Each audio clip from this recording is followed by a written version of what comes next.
So you already know how these stories usually get packaged, right? A black man dies after contact with the police, and the first version that hits your phone is always the same, right? Shot 3 times, excursion, state violence, white men, no context, no sequence, just a feeling. Today we're walking through the actual order of what happened in Madison, Wisconsin with Corey Ruiz, and more importantly, what people chose to say about it after. Not the cleaned up version, the version that keeps getting softer the further it travels. Let's start where the claim began. We cannot keep allowing them to kill us. And yes, that sounds exactly like what it is. We cannot keep allowing the state to kill us. You want to stop normalizing Black death? Stop going to work like they're not killing us like dogs in the street. Stop spending your money. Stop paying attention to the shit they want you to pay attention to. Interrupt business as usual. Stop allowing them to kill us. Whether it is ICE, whether it is the police, whether it is white supremacists, we need to stop allowing them to kill us.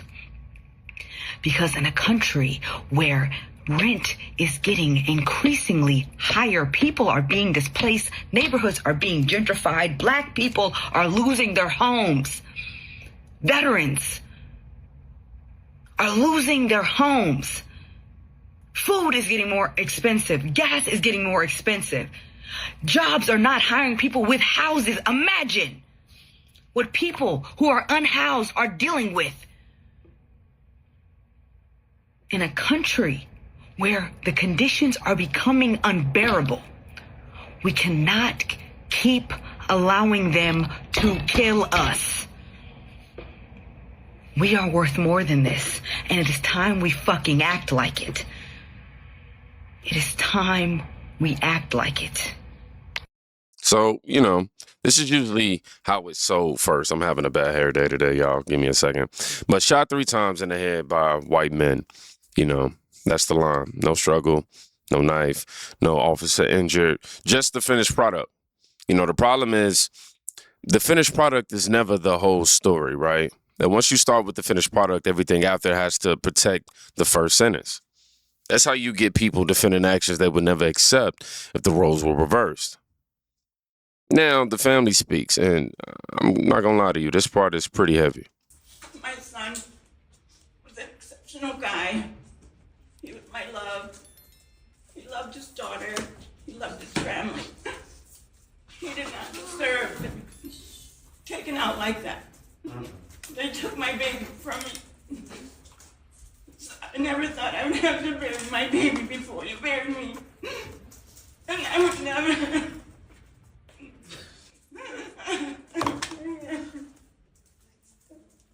Justice for Corey. Justice for Corey. Justice for Corey. Justice for Corey. Justice for Corey. Justice for Corey.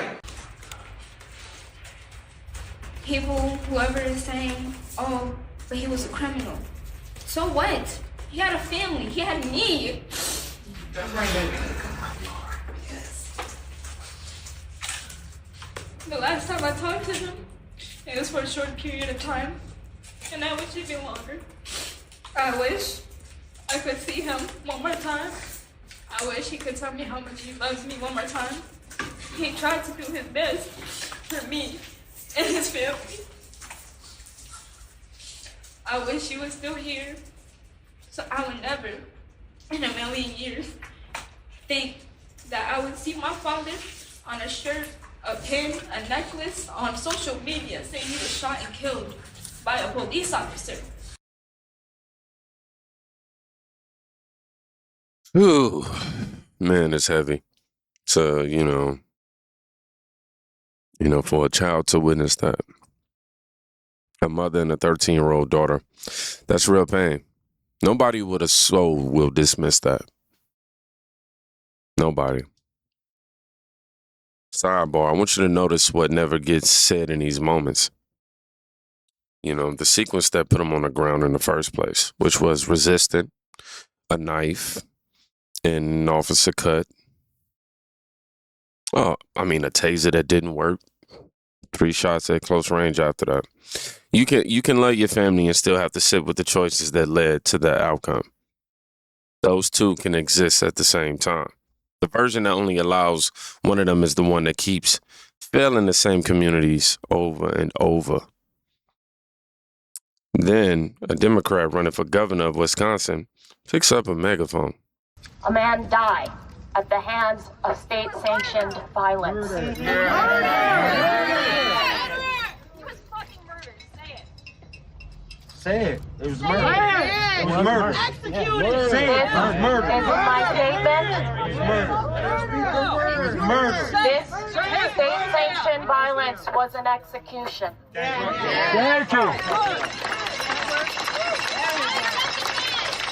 We no longer can have a system that protects a power and a privilege that puts the pain and lives of armed officers over Black people.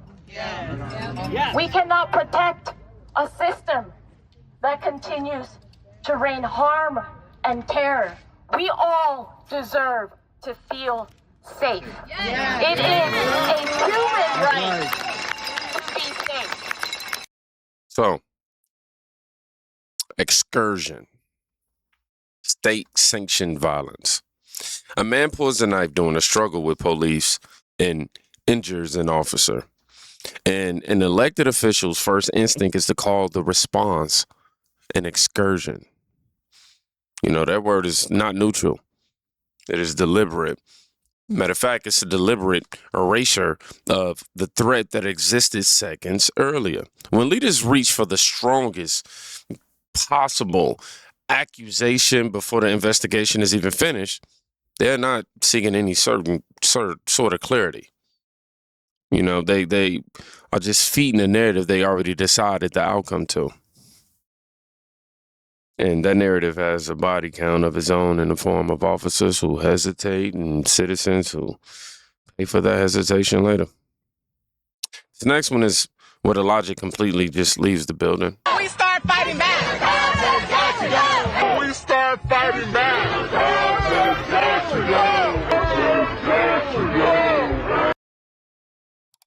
What does fighting back look like? Doing what they do to us. Because I'm a mom of a Black son. And Lord forbid if anything happens to him, it's going to be a war. And that's my right hand of God, and he knows it. Yeah, and that danger feels that real to It you. does.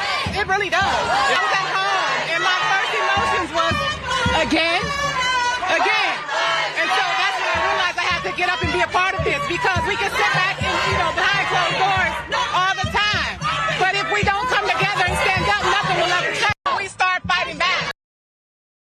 So, a mother standing at the protest saying, in essence, if her son resists and stabs a police officer, she wants him to get more stabs in before they stop him.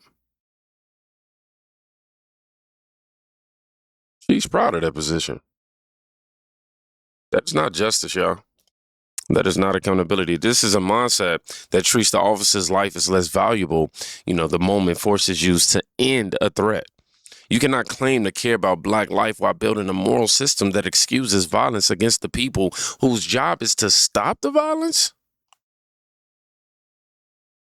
Those two ideas kind of cancel each other out. And somehow, man, it still finds a way to get more detached from reality. What's interesting, there was a time in this country where BLM was probably the wokest thing out there, right? Well, I think this girl and her mindset, I think she trumps it. Watch this. In Madison, Wisconsin today was an IDF-style execution. Just like Alex Preddy was also an IDF-style execution. The IDF has been involved with American police training since 2002. And every country has a signature when it comes to committing crimes against humanity, which is what police brutality is. They executed this man in the same fashion that they executed Alex Preddy. They immobilized him, hands held down, and then shot him in the head. That is the blueprint of how Israel acts when they get their hands on Palestinians.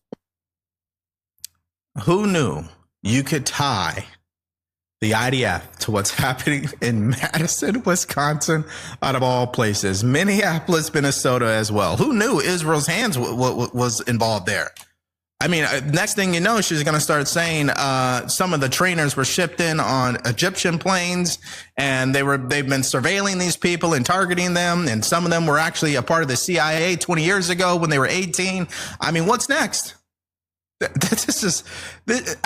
can't find another statement that's been woker. I mean, this is crazy. The IDF merger bill barely passed in the United States here today. It is officially on its way to the Senate. It is anybody's guess at this point, because we obviously know this administration has no interest in stopping ICE brutality, let alone police brutality. And like I've said in all of my videos recently, we have to ask, where is our accountability in this entire thing? I totally agree with her. Absolutely. Like, where is the accountability for criminal brutality? When criminals are brutal to the local community, where's the accountability in that? Let's talk about it. If we look at the data, there is no comparison, by the way. I mean, people being shot by police is virtually, if you're comparing the numbers, it's like non-existent. It's a drop in the bucket.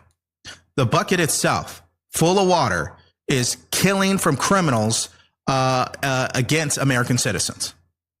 So yeah, let's talk about criminal brutality. Yeah, a police shooting in Madison, Wisconsin, the conversation turns into the IDF. That is not analysis. That is ideology searching for a familiar enemy. When every incident has to be forced into the same global framework, the local facts, they stop mattering. The man, the knife, the injured officer, the failed taser, all of it becomes secondary to the preferred story. That is how you end up further from the truth every single time, you open your mouth with that. Now, this is the last one. This is the street version, though, of the same energy.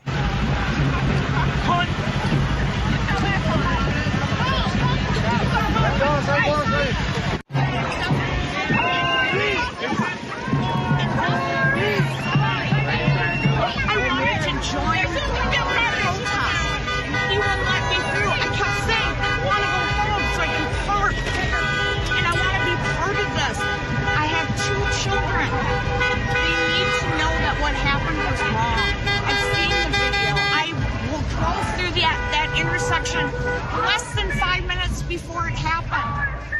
Why did he call you the C word?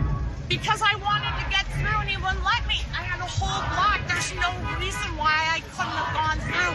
Gone home, parked my car a block from that intersection and joined in. I love my neighborhood. I love my neighborhood. This is what my problem with this is. I saw the guy today with the MAGA hat and the fuck liberals. I don't think that's right to come down and try and instigate problems. I just wanted to get to my house. That is it. We all just want to do something in this world. And some people just want to leave. I didn't want to leave. I didn't want to leave. Listening to me. Because what happened is wrong. Sorry, I know. You're going this way. So a woman in a car trying to leave says she supports the cause. She has 2 kids. She just wants to park and join.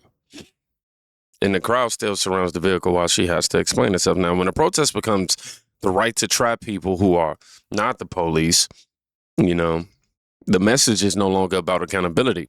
It's about control. And control dressed up as justice is still control. Now, here's what I think keeps getting lost. Right. A free society has to be able to hold 2 truths at once. A family is allowed to grieve. An officer is allowed to go home at the end of his shift. Now, the moment we decide that any use of force against a threat is automatically illegitimate, we are not protecting the vulnerable. We're removing the only thing that stands between chaos and the people who can't defend themselves. The rhetoric we just watched does not produce safer streets. It produces, if anything, it produces confusion and hesitation and eventually more funerals on both sides. Calling a knife attack an excursion does not make the knife disappear. It only makes the knife, the next officer rather, slower to act when the next knife appears. That is not compassion. That is a failed way of seeing the world, man. And people who pay for it first are never the ones holding the megaphones. So I want you to write the word sequence if you made it this far in the video.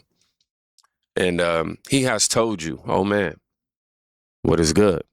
And what does the Lord require of you but to do justice and to love kindness and to walk humbly with your God.